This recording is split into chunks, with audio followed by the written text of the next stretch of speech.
Ini mga kapangandam. Yes, how are you today? Wherever part of the world you are at, mga kapangandam, kamusta? Hope and pray along the grace, mercy, goodness, grace, and blessing of the kapangandam. Matakaroon din sa may city, sa Humay, barangay ito sa Lumay, kapangandam.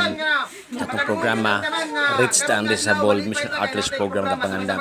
Ini ni kapangandam, medyo distansya sa gikan sa highway, kapangandam. Inalang patamos sa kayo og habal-habal motor padulong diri kapangandam, pero salamat sa grasya, sa kaluoy, sa pag-amping sa gahom sa Dios nga nakaabot diri nga safe and sound usahay kaya nato manaog diri kay munaog sa motor kay dulhog kayo lapok nga saka na pud lapok magpara pero nakaabot diri kapangandam nga safe and sound ni kapangandam padayon sa programa. Mga bata na pa sa kabutang kinahanglan ta mangandam labi na sa ato ang espertuhanon nga bahin sa atong kinabuhi sa atong mga kalag. Kaya nga naman, miingon si Jesus sa iyang pulong sa Mateo, kung saon man imo ang tibok bahandi sa kalibutan, pero mawala ang imong kalag.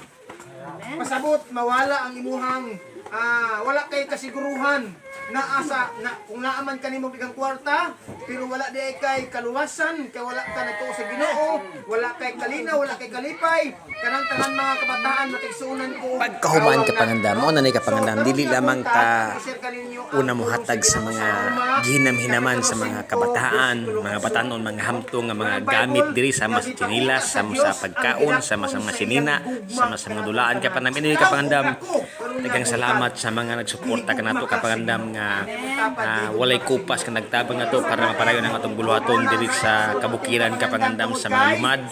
Amping kapangandam ug ang Dios magapanalangin katong tanan kapangandam. Kung kami gihugma sa Ginoo